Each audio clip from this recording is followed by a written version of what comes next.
This is your surname on it. This is my story. Eleuteri. It's where you can get your engagement ring, obviously. And it doesn't have to be a diamond, by the way, as I said. It could be a precious stone. It could be a precious stone, yeah. 那我们进去一起逛逛订婚戒指吧。Take me inside.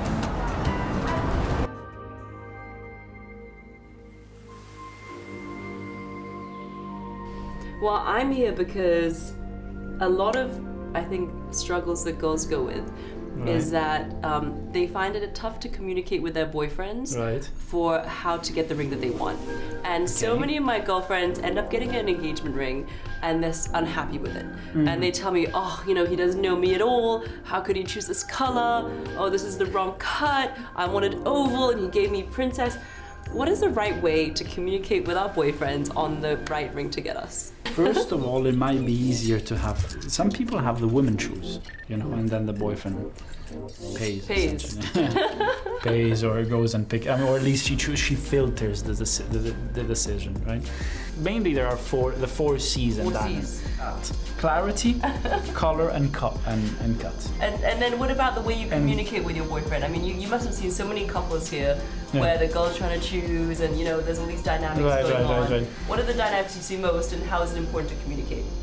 Honestly, I see, well, obviously the girl decides, and as I said, most of the time I've had people where girls come and choose, or at least choose 2 or 3 options, and the guy comes and chooses between the finalists. Oh, really? So the girl maybe tells the guy, I want to choose. Yes. And he says, okay, no problem. Right.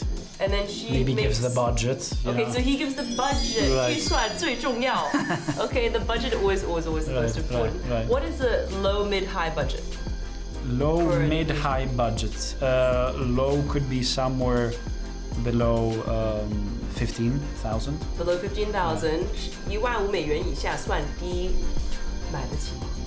And high, anything above that, it doesn't. You know, there's no limit to richness of people, right?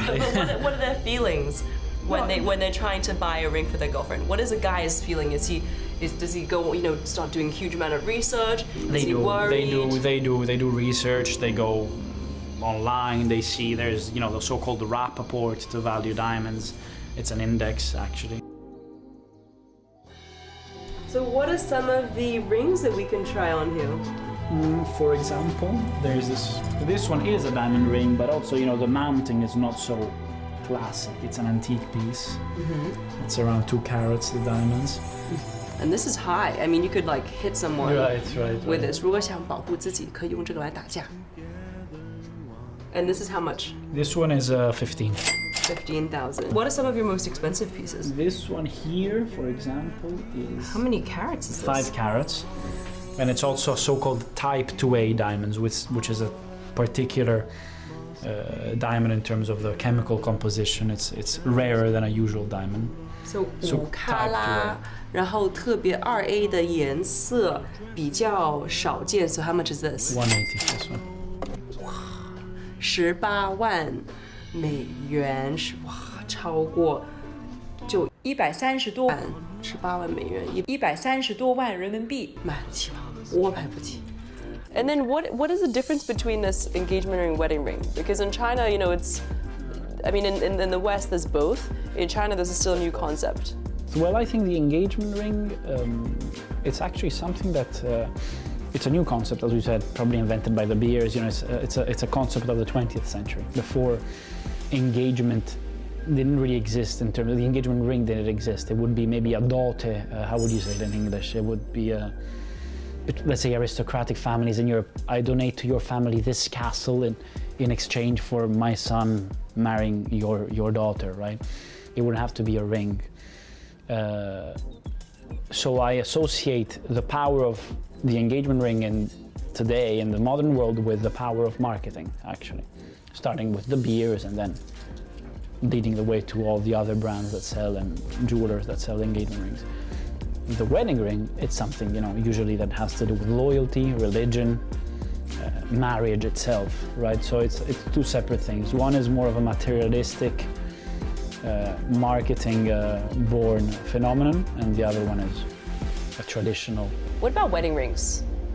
Some men don't like to wear wedding rings. Yes, that's true. Why? Good question.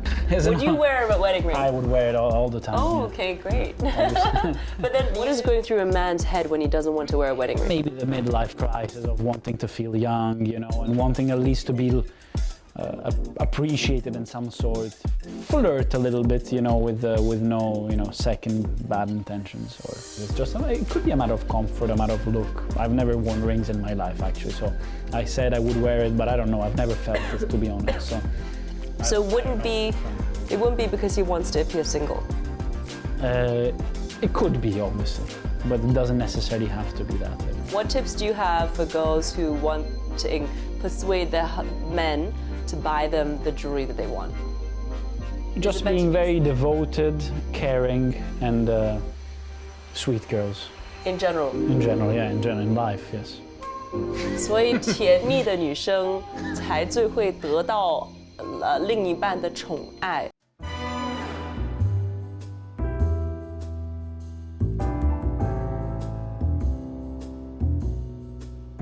Who are the celebs who've worn your jewelry? Who have worn our jewelry, Katy Perry, but we lent her a beautiful Bulgari Stars and Stripes necklace, actually, for the Democratic National Convention when Hillary Clinton was running for president. The DNC. Didn't bring her luck, yeah. How much was that piece? That piece, it's not even for sale. It's like a museum piece. We wouldn't sell that piece. And who were some other celebs? Some other celebs, Rihanna. Rihanna! Pieces a couple of times. 也是他们的客户.